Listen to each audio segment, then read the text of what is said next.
most successful communities addressing affordable housing. We've embedded into the Snoqualmie Ridge, the first phase and the second phase, approximately 15% of the units had to be built at least at 80% of AMI. We have one of the largest Habitat for Humanity projects that went in down in the Koinonia neighborhood, and the 191 units, which is a bit of a controversy going in by the hospital, is a big lift to that too. There's been a lot of great work done by folks like Rob Watt pointing out that affordable housing it's a crisis for the area, in that some of the dynamics it causes is when people can't afford homes in the Snoqualmie Valley, they're migrating down to South King County and commuting back to their jobs, aggravating transportation on the SR 18 corridor, and then they're getting sick and tired of that commute, so they're leaving, and local employers have a big struggle keeping employers here. So we absolutely need to work on that. The mill site is an opportunity for some workforce housing as well, but that's one area that we have a deficit and we can continue working on. Very supportive of it. The city does have some affordable housing, and I think we need more affordable housing. Again, I think that the question is the definition we use for affordable housing. Is 80% of the average mean income or AMI? Is that the right answer? I don't think so.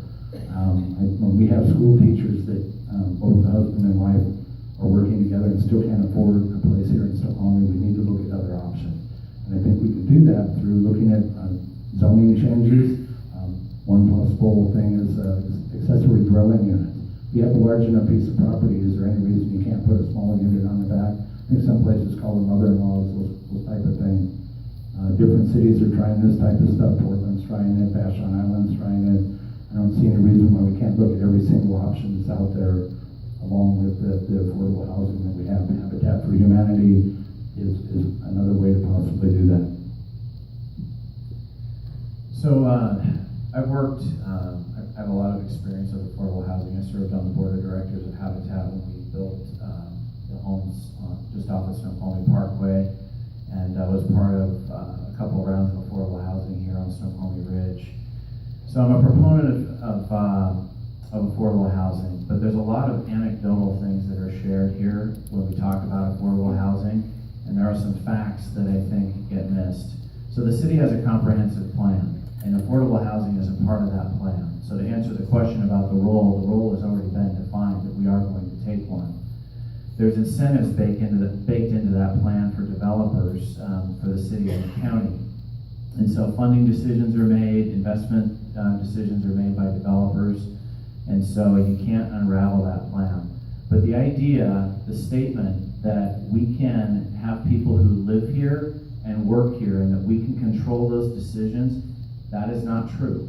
And so people need to understand that when we look at the goals for affordable housing with DevCo on the Hill and know what those outcomes are going to be and talk seriously about them.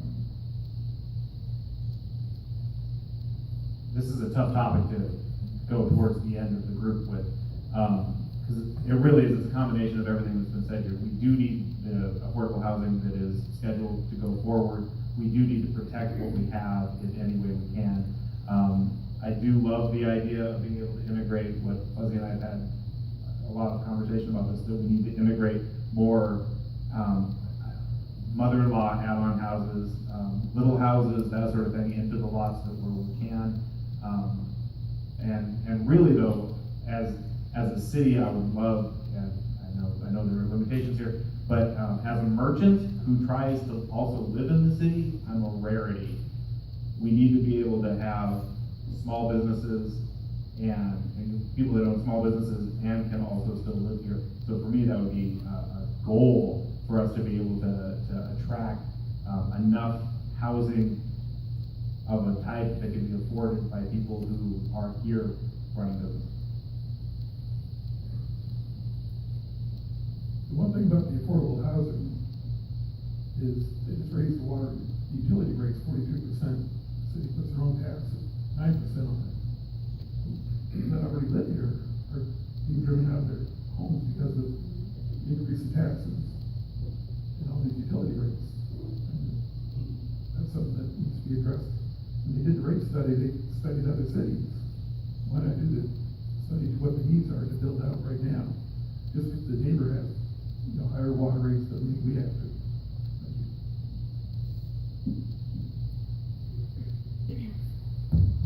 Okay, next question is about growth. What is your position on growth in Snoqualmie in the areas of residential housing and commercial business development?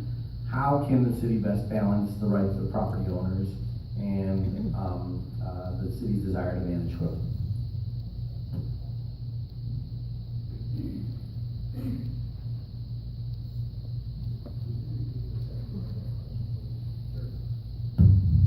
How can the city best balance the rights of property owners versus the city's desire to manage growth?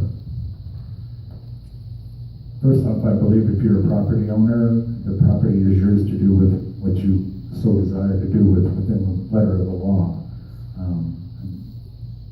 So I think that it's important to have the property owners have the ability to build on their property, whether it's, like I said, a dwelling unit or some other type of outbuilding, those kind of things. Again, as long as it's within the letter of the law, they need maximum flexibility. And just working with the businesses, we need to keep working with the businesses that we have in the business park. And I think the other thing we need to add to that is the ability for the homeowners to get to the businesses as easily as possible and not necessarily using their cars. Snoqualmie Ridge was built with the idea of having a walking community and taking care of the viewscapes. And so I think we need to have the ability for people to actually walk to get to businesses. But again, be able to do what they need to do on the property within the law. So as elected officials, it's our job actually to balance the interests and the rights of everybody in the community. That includes private property owners. It includes, in a case of annexation, it could be people in annexation boundary. So fair process that's laid forward by the council and the mayor in any sort of growth decision is the balance. And so we don't place businesses or private property owners above anybody else and say we're going to balance this decision for them. Is that we create fair process. And so I think that needs to be the disposition. Growth in Snoqualmie, I'll go back and say it again, should benefit the residents who live here. And so I am for growth that benefits our residents, that doesn't necessarily make us a regional hub, but improves the lives of the people that live here. So in one of my published pieces, I'm already on the record as saying that what we need to do is start from a place where we're at a happy level for budget and community happiness, and then look at each piece of growth as an opportunity to improve the baseline for the community. So that's really a mix of what all these guys are saying. There's no magic bullet. We're not going to be able to cover that in 60 seconds. But it has to be extremely transparent. That's my entire slogan. Because we need to be able to avoid people feeling like anything is snuck up on them. Each step of the way, we need to publish everything as clearly to the world as possible so that they can make intelligent decisions and keep emotion out of it as much as possible and be as fact-driven as we can be. With the growth, they said they spent a lot of money on that 2032 vision plan. I recommend people read it. The one thing I'd like to see is that apparently, according to the Puget Sound Regional Council, they're already starting to reach a 20-year growth goal sooner than they were expecting. You need to space it out to follow that vision plan and let people get acclimated to the different side streets and around, because if you get too much growth too fast, there's a lot of frustration with traffic and so forth. It's significant, or very important to make a distinction between economic growth or commercial retail growth versus residential growth. In the conversations of this campaign, it's all been kind of mangled together. When I became mayor 12 years ago, it was clear that, with the both two phases of Snoqualmie Ridge, there are property right commitments that we had an obligation to fulfill and make sure the developers' rights were protected to finish out the full build of Snoqualmie Ridge. And I think there's some confusion, particularly as Fuzzy said, with the congested interchange. A lot of people say, well, hey, put the brakes on and stop all that. We're not in a position that's not so easily done. The good news is the 191 units of affordable housing, along with the townhomes on the hill, is the last of the residential coming in. Our goal working with the council was not to focus on residential development because of that growth rate that we had. It was to pivot and focus primarily on economic development to round out our revenue sources. That's heavily heavily property tax dependent now. That's things like the hotel, the retail up here in the ridge, the mill site expansion in Salish, to, as Catherine said earlier, to get to a fiscally sustainable point so we're not dependent on more growth now and chase more growth.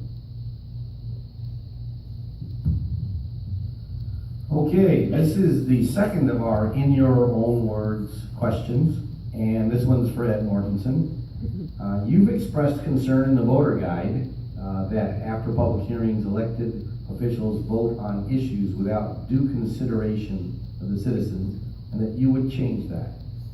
What do you consider due consideration of the citizens, and be specific as to an example and or how do you balance those that show up to meetings versus the broader public?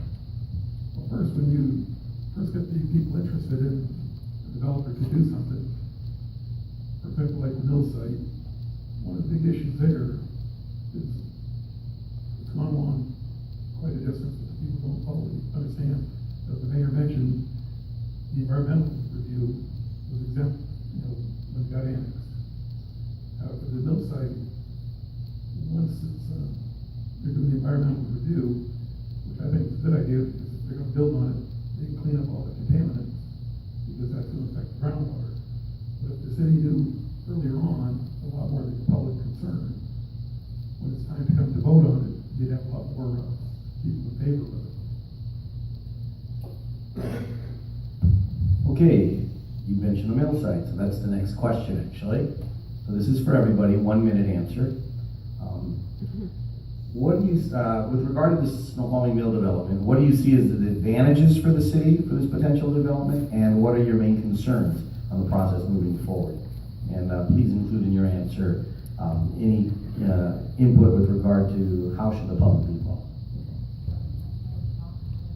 Can you repeat the second part of the question again? Sure, let me start. What do you see as advantages? What do you see? What are your concerns? And please include how the public should be involved.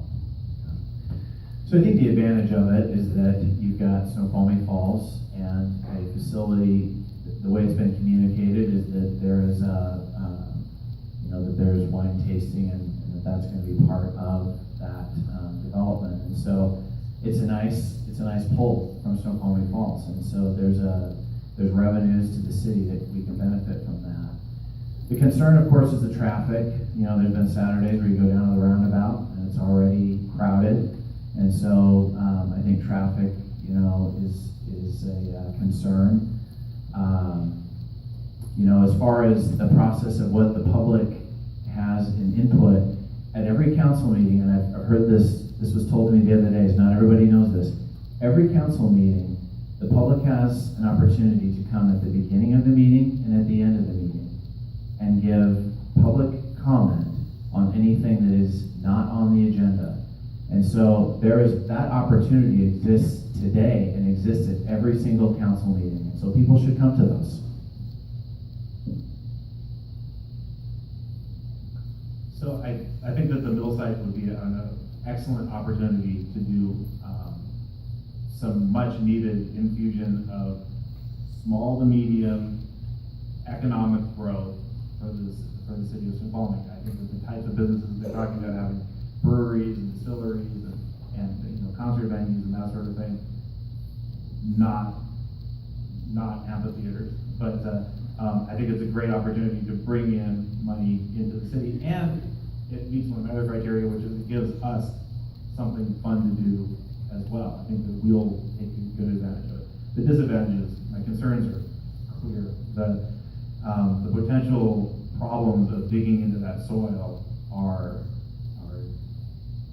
somewhere between concerning and nightmarish. So we need to be extremely careful about that. I know that many of us here saw the presentations from the developer already. I think that there's good plans to mitigate that, but we have to be very, very diligent about it. With the mill site, one of the important things for me about getting it cleaned up, because when you get contaminants in the soil, eventually it's going to spread. And if that's our water supply right now, we want to keep it protected. And to have an opportunity for a developer to get a return on their investment, it's a win-win for the city.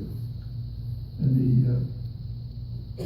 application process of getting your building permits and stuff like that, there's a lot of opportunity for the public to participate in that.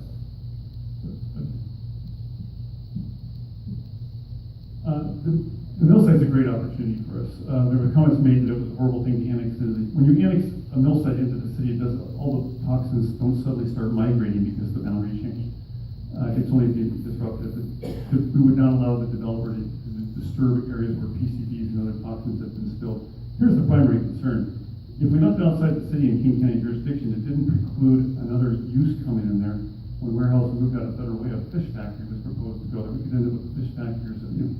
It's zoned to heavy industry. Our intent was to get it into the city limits, strip off the heavy industry zoning, and replant it with the new owner, who was a great partner, because he said, I don't care whatever you guys want to do, and do something that was in keeping with the values of the community, oriented toward tourism and recreation. You've already had your descriptions of what some of that is. The concerns I'll just hit on real quick. Amphitheater, the size small, it's not a big White River Gorge. Traffic, of course, would be mitigated. And a quick example is of a brownfield converted would be the VMAC. The Seahawks practice facility sits on a Barbie mill site that's far more toxic than this. It's possible to refurbish these sites. My opinion on the mill site is we don't need it now. It's too environmentally contaminated, in my opinion, and it can sit there until somebody figures out how to deal with the contaminants and the things that are on there. Should those things be taken care of, I would be in favor of looking at turf opportunities that could be there. I'm not typically involved, or I should say typically, do I like any heavy type industry, even warehouses, because of all the truck traffic that we would get to come with it. And again, I think we already have enough traffic, so to add a bunch more trucks, in my opinion, wouldn't be a good idea. As far as public involvement goes, everybody has to be involved. Everybody, and that includes there's sovereign government in this community, that's part of our community, and I think they need to be involved in it. I'm not saying that they're not now. I just want to make sure that if they're not, that they are included. And with that, I mean, the Snoqualmie tribe. And I think we talked.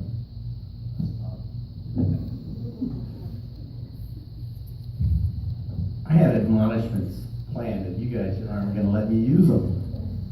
All right, next question is senior housing. The city has a letter of intent from a developer that wants to develop an annex a chunk of land and to develop a 55 plus active adult residential community. What's your position, and what would you consider an opposition or support? This time we're changing direction, so where's it all? We're going to start with the tendency phase and not really right now. Oh, what a great question to go first on. We were all at the meeting last night with the raucous crowd. I think that the purpose of government is to supply structure to the community. And the things that are happening right now, the concerns that are happening with the senior living expansion, with annexation and all that, the city has provided a structure. They're going to start walking through it. The decisions are going to be made. I actually think that this is an example of government at its best right now. I think that we've got everybody's attention in terms of transparency. I think we've got everybody's attention in terms of listening to the community, and we've got a great group of people in the community that are coming out, making their voices heard, and that we will look at this over the next 47 days left to make the proper decisions for the good of the community. So I'm going to actually somewhat echo what Steve said, is that what we know about the annexation right now in the scope of the entire decision is very little. And so having mapped out the appropriate process for this stage of the decision of annexation, I think it does everybody the proper service. Taking a position on annexation, I think right now is premature, except that you're either open to it or you're not. And I think as an elected official, serving in an elected capacity, we represent all of our citizens, and so we should hear this annexation proposal and not shut it down before it's heard. So that's, I'm actually gonna leave it at that.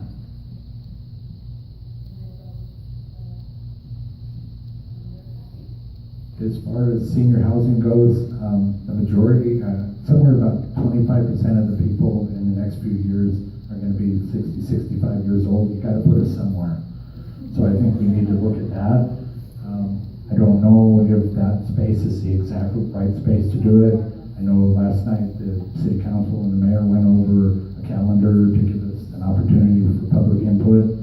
That's what I would like to hear before we go any farther, is the public input. And I really think that they're actually allowing enough time and different, I think there's 3 different meetings where people